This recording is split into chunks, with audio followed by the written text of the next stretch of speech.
Back, I now recognize Mr. McGarvey from Kentucky for 5 minutes. Great state of Kentucky. Thank you, Mr. Chairman. I want to first welcome my fellow Kentuckian, Ms. Jackson Furman. Thank you for being here today, and welcome to the Small Business Committee. I'm really grateful for all the work that you're doing to expand broadband access in the Commonwealth of Kentucky, especially in our hardest to reach places. So thank you for that.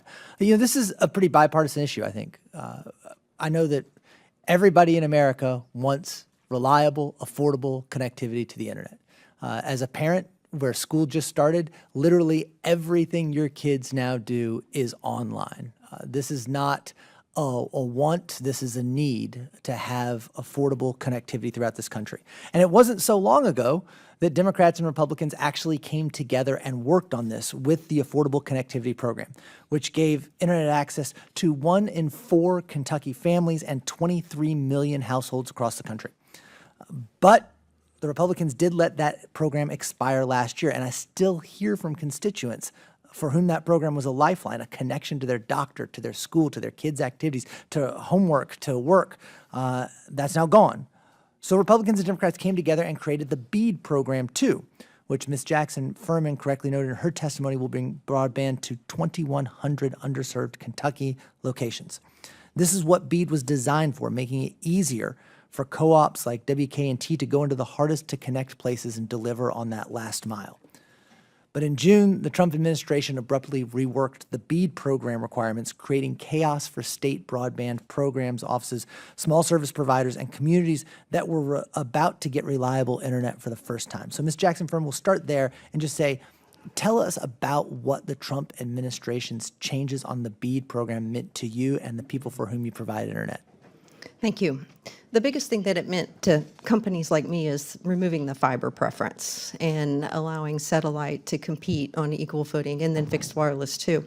Specifically satellite, though, I know they put in a lot of applications for a lot of locations. So what that means for me, I think we fared pretty well in our application area in Kentucky through a consortium that we're involved with, but in Tennessee, where we applied for funding, we lost locations that were awarded to satellite. And I say that a satellite was the only other applicant in that area. So I'm assuming they were awarded to satellite because they weren't awarded to WK&T with fiber technology. So that was the biggest impact.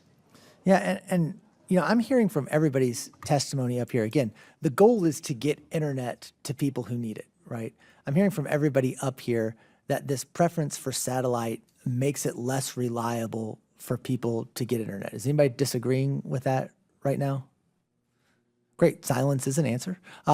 So, you know, there's a really well-known entrepreneur from my hometown in Louisville, Kentucky, David Jones Sr.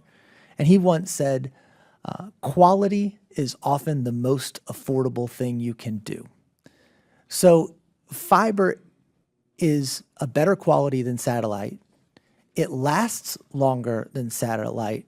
And even though it might be more expensive up front, is what I'm understanding that it is cheaper over the long term and better for the people who need it? Mr. Todd? In our experience, what we've seen is that the investment, when you look at the operating as well as the capital investments, over a 10-year period, you end up being in a better position with underground fiber.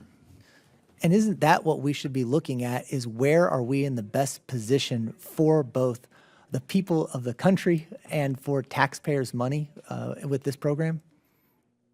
Absolutely. Okay, that helps. And it's working better in the areas that most need it, right? Those hard to reach areas where sometimes in the mountains of East Kentucky or wherever you are, satellite might not be as reliable. This gets it there, and over the long run, it's cheaper, it's better for people. And I'd love to see us go do that to deliver on that bipartisan goal of making sure everybody in this country is connected to the internet.